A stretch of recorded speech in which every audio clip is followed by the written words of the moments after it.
السلام علیکم، کیسے ہیں آپ؟ ٹھیک ہوں گے؟ ناظرین گرامی، حضور صلی اللہ علیہ وآلہ وسلم کی جب ولادت شریف ہوئی، اس وقت حضور کے دادا جان حضرت عبد المطلب کعبہ شریف کی دیوار کی تعمیر میں مشغول تھے۔ عبد المطلب فرماتے ہیں کہ میں کعبہ شریف کا طواف کر رہا تھا کہ اچانک کعبہ شریف چاروں طرف جھکتا نظر آیا اور پھر مقام ابراہیم میں سجدے میں گر گیا اور اس سے تکبر و تحلیل کی آوازیں آنے لگی۔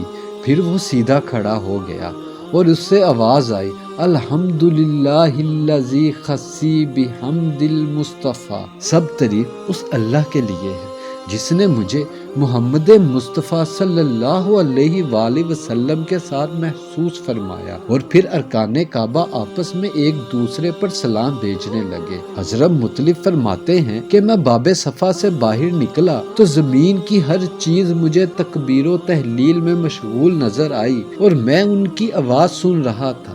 پھر یہ آواز سنی کہ قد جاءکم رسول اللہ صلی اللہ علیہ وآلہ وسلم، یعنی تمہارے پاس رسول اللہ صلی اللہ علیہ وآلہ وسلم تشریف لے آئے ہیں۔ پھر میں نے بتوں کو دیکھا تو وہ اوندے منہ گرے ہوئے نظر آئے۔ میں اپنی آنکھیں ملنے لگا کہ یہ جو کچھ میں دیکھ رہا ہوں عالم بیداری میں یا عالم غیب میں دیکھ رہا ہوں۔ پھر میں جب گھر پہنچا تو گھر کے ارد گرد عجیب و غریب نورانی پرندے اڑتے ہوئے دیکھے اور گھر سے مشک و عنبر کے حلے اٹھتے نظر آئے۔ میں نے دروازہ کھٹکھٹایا تو آمنہ رضی اللہ تعالی عنہا خود نکلی اور دروازہ کھولا۔ میں نے دیکھا کہ آمنہ کے چہرے پر کوئی ضعف وغیرہ کا اثر نہیں تھا، ہاں ان کی پیشانی سے جو نور چمکتا نظر آیا کرتا تھا وہ نظر نہ آیا۔ میں نے پوچھا، آمنہ وہ پیشانی کا نور کہاں ہے؟ تو بولی، میرے ہاں ایک بچہ پیدا ہوا ہے جس کے بعد میری پیشانی کا نور ختم ہو گیا اور کسی آواز کو کہتے سنا کہ اس کا نام محمد صلی اللہ علیہ وآلہ وسلم رکھنا، اس لیے کہ اس کا نام آسمانوں پر محمود ہے اور تورات میں موید ہے،